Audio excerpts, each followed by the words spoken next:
Bonjour, bonjour, cher peuple gabonais. Il est 17h48 ici à Bois-Chambord. Je suis votre humble serviteur, Wilfried Okumba Kamitatou Lénine Dandjogo. Nous sommes le dimanche 22 décembre 2024. Cet après-midi, je vais déposer mes valises autant pour moi chez son Excellence, Monsieur Brice Clotaire Oligui Nguema, président de la transition, chef de l'État, chef suprême des armées, président du Conseil supérieur de la magistrature, commandant en chef de la GR, ancien ministre de la Défense, ancien ministre de l'Intérieur. Monsieur le président de la transition, veuillez me recevoir chez vous. Excellence, je me permets de m'adresser à vous en cette journée dominicale parce que j'estime que les erreurs de casting, comme les appelait votre prédécesseur, Feu Ali Bongo Ondimba, sont devenus la tasse de thé que vous partagez avec vos collaborateurs. Le Conseil des ministres est l'organe suprême du gouvernement. Mais nous constatons que chaque fois qu'il y a un Conseil des ministres, des familles pleurent. Des familles pleurent pas parce que les auteurs de malversations sont malmenés, mais parce que la plupart des Gabonais ne se retrouvent plus dans la gestion épicière de l'État que vous semblez instituer. Nous savons que vous êtes de père Fan et de mère Teke Dongoni, mais malheureusement, vous avez pris la décision de diriger un pays qui est multilinguistique. Et notre vivre ensemble devrait dépasser tous nos petits intérêts. Malheureusement, lorsque nous regardons, nous nous disons, mais à quoi aurait servi ce coup d'État? Parce que nous avons comme l'impression qu'on a déshabillé Paul pour habiller Jean. La Libye que vous avez utilisée pour faire tomber le despote Ali Bongo Ondimba semble vous coller à la peau. Et avec l'honnêteté qui me caractérise, j'ai comme l'impression que ce n'est pas vous qui dirigez, mais ce sont d'autres personnes qui vous dirigent. Je prendrai en exemple le cas du ministère de la Communication. C'est un ministère important, mais il n'y a qu'à regarder la panoplie des nominations qu'il y a eu le jeudi 19 dans ce ministère. On se rend malheureusement compte que c'est devenu une affaire ethno-linguistique, c'est devenu une affaire entre Camerounais et Franck du Wellington. Ce sont eux qui ont voix au chapitre là-bas. Et je remarque encore que vous nous avez institué une méthode, une nouvelle méthode, un genre de punition, c'est que les suspensions. Les suspensions qui ne sont pas suivies d'arrestation, qui ne sont pas suivies de la mise au bagne. Là maintenant, après les suspensions, vous venez de créer une nouvelle manière de gérer les ressources humaines, à savoir le remplacement numérique. Le remplacement, c'est-à-dire que lorsque vous êtes fan, quand vous partez, eh bien, c'est un fan qui vous remplace. Mais ce cas ne s'applique pas dans les autres provinces. C'est-à-dire que nous regardons avec méfiance la prise en main du pays par les Francs, par vos belles familles et par vos amis, notamment les membres du CETRI. Vous vous êtes pratiquement partagé le morceau et ça exaspère les gens, Monsieur le Président de la Transition. Le peu de temps que je vous ai pratiqué à l'époque où vous étiez de camp de feu le grand maître, mais je n'ai jamais senti en vous quelqu'un qui avait le tribalisme en bandoulière. Et dans l'exercice de la fonction présidentielle, fort est de constater, Monsieur le Président de la Transition, que vous démontrez à la face du monde que euh, vous êtes certainement, je m'excuse de l'expression, je ne souhaiterais pas que les gens le prennent mal, vous êtes un monstre froid. Et c'est triste que l'on en arrive là. Voyez-vous, je vous vois courir, mais Monsieur le Président, on ne peut pas chercher à diriger les gens ou à promouvoir les gens sans connaître leur histoire, Monsieur le Président de la Transition. Je ne voudrais pas, euh, je ne voudrais pas trahir un secret, mais vous vous souvenez lorsque vous m'avez accordé un peu de votre temps à Paris. Nous avons discuté. Il y a des choses que je ne peux pas me permettre de dire ici. Mais Excellence, je ne comprends pas. Vous êtes allé à Akaye, vous êtes allé faire votre sport du week-end, le sport entretient, le sport d'entretien pour votre santé, parce que nous tenons absolument que vous soyez en santé pour pouvoir mener à bien les différents projets que vous avez lancés. Mais vous êtes allé inaugurer la place Jean-François Avera. Monsieur le Président de la Transition, je ne suis pas gêné que vous puissiez magnifier l'industriel qu'a été Monsieur Avera. Mais là où vous avez mis la place, là où vous avez installé cette place-là, mais l'histoire, c'est que c'est le village de Relouembe, sauf si je me trompe du nom, Relouembe. C'était un ancien chef à Gekaza, du clan Gekaza. C'est lui, c'était son village. Et monsieur Jean-François Avera est un Adoni, si je ne me trompe pas. Donc lui, c'est un peu plus loin. Et ce genre de choses-là mettent à mal le vivre ensemble. Vous ne pouvez pas rectifier l'histoire des peuples. Ce n'est pas votre rôle. Si dans le Haut-Togo, nous avons des histoires fabriquées, caricaturées, mais chez les autres, ils tiennent à ce que leur histoire soit respectée. Excellence, Monsieur le Président de la Transition. Il va falloir rectifier le tir. J'ai comme l'impression que vous voulez aller vite, mais prenez le maximum de renseignements. Vous vous rappellerez aussi que, Excellence, j'avais attiré votre attention pour que vous alliez rencontrer la fille Ambaye. Parce que ce sont ces gens-là qui travaillaient avec feu le grand maître, qui ont fait asseoir le grand maître. Mais il y a trop de similitudes entre Ali Bongo et vous. Les éternels voyages, vous êtes toujours partis. Est-ce que ce fauteuil-là ne chauffe pas? Comment asseoir votre pouvoir? Comment faire en sorte que vous appreniez à rester chez vous, dans votre pays, pour pouvoir voir les choses se faire? Il va falloir que vous repartiez rencontrer la fille Ambaye, parce que le fauteuil chauffe. Sur un tout autre plan, nous attendons beaucoup de vous, Monsieur le Président de la Transition. Nous attendons que vous rendiez justice au peuple gabonais qui souffre de ces détournements impunis. Voyez-vous, par exemple, nous constatons que les membres du CETI sont impunis.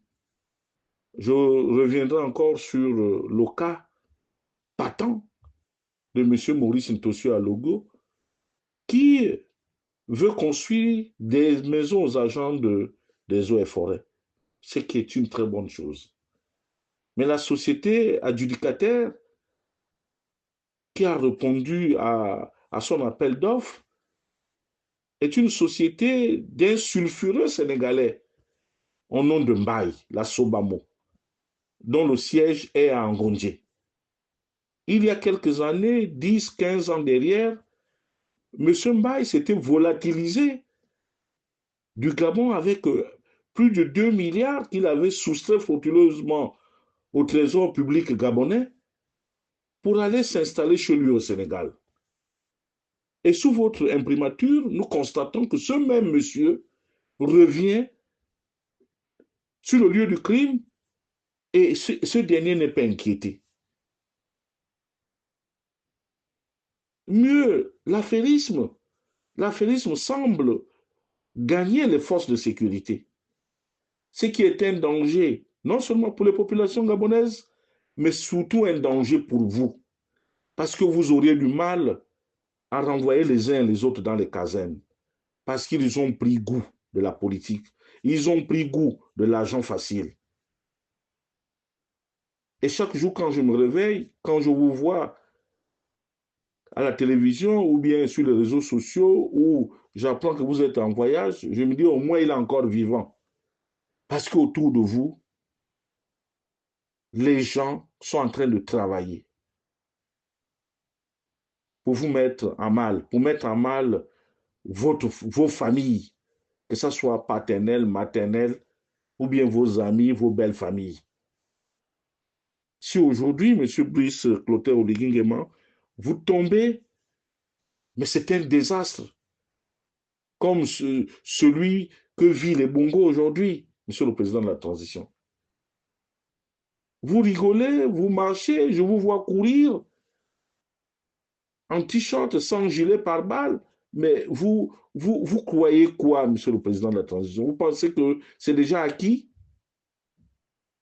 Ceux qui vous le font croire sont lamentablement contre vous, M. le Président de la Transition. Il va falloir resserrer les rangs. Et les Gabonais attendent beaucoup d'une réorganisation de l'État. Les Gabonais attendent beaucoup que vous mettiez de l'ordre, que vous essayiez un peu de repartir ces postes-là par rapport aux ethnies du Gabon, par rapport à tous les Gabonais. Mais aujourd'hui, c'est grave.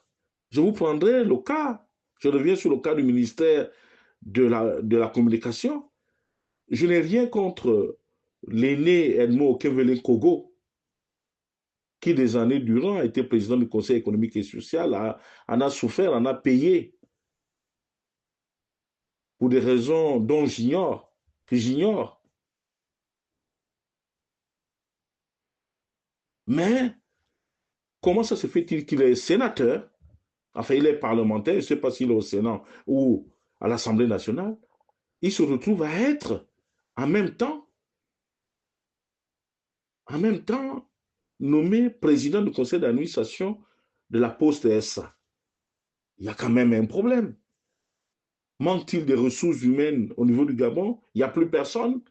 Alors que nous savons, même si nous sommes dans une situation d'exception, mais ne galvaudons pas les lois. Tout parlementaire ne peut qu'être membre du gouvernement ou appelé en mission extraordinaire ou spéciale par le président de la République. Voilà ce que je sais. Mais il ne peut pas être à la fois sénateur et PCA d'une entreprise.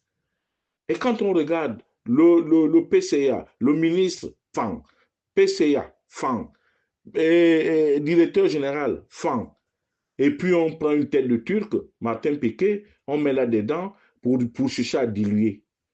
Monsieur le Président de la Transition, on va où? Qu'est-ce que les Gabonais vous ont fait pour mériter une telle gestion calamiteuse de l'État? Monsieur le Président de la Transition,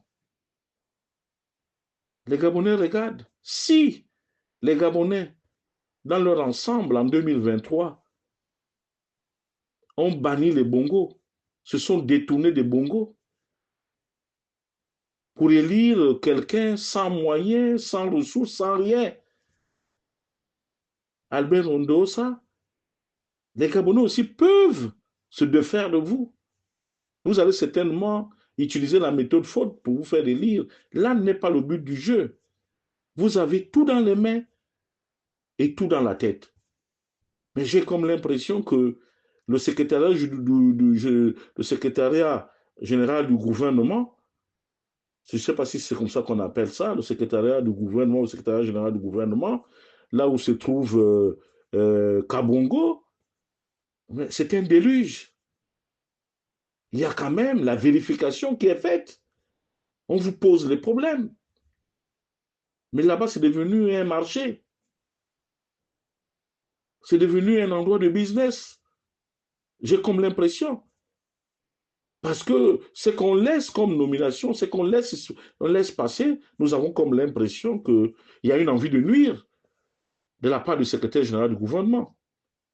Est-ce qu'il est avec vous ou il est contre vous? Nous nous posons des questions sur le président de la transition. Moi, je m'en fiche. Vous avez le droit de nommer qui vous voulez. Mais ce qui me paraît logique, c'est que vous devez respecter les équilibres. Or là, aujourd'hui, nous sommes une république déséquilibrée, dont les équilibres ne sont pas respectés. C'est-à-dire que là-bas, les postes les plus juteux, on donne aux parents, on donne aux beaux-parents, on donne à ceci. Mais, Monsieur le Président, toutes les hypothèses sont sur la table. Vous vous faites harakiri vous-même. Mémoire. Est-ce que vous avez pensé makara sawe, mako ameba, vous avez pensé au nene, vous avez pensé au bsiba, les limna parce que bsile diawe. Bsile ka le parce que bsile ira no sa on tamboni. C'est pas possible. Bsile limna parce que we mwara bisi we mwana bisi we mpa bisi mpari bisi na kale ma akwa mais façon we janjaya e ovonya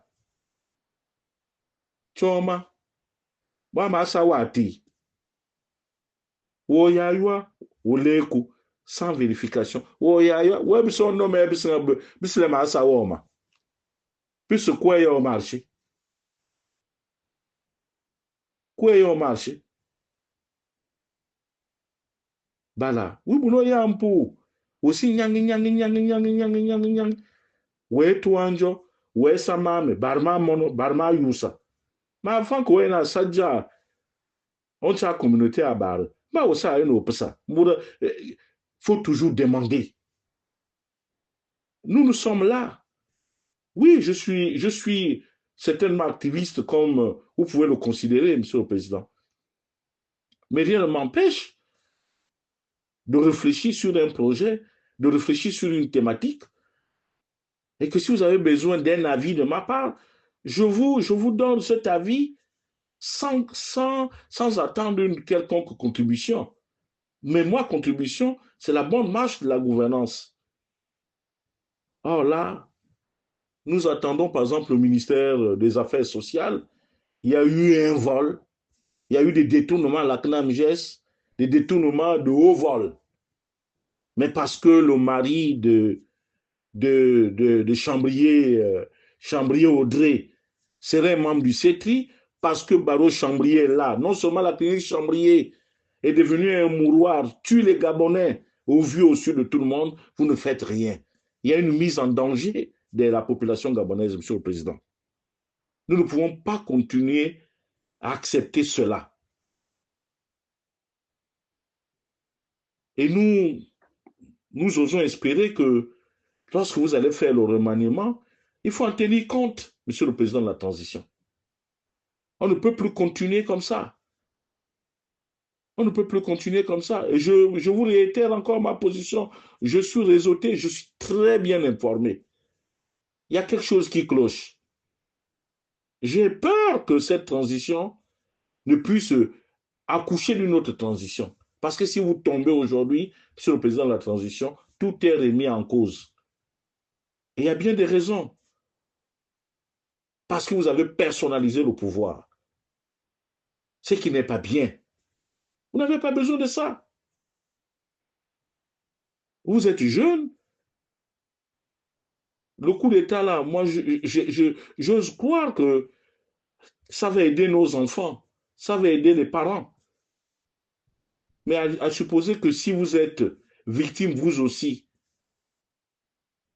d'un coup d'État, sans effusion de sang, mais tout sera arraché. J'en ai terminé pour ce soir. Je vous remercie.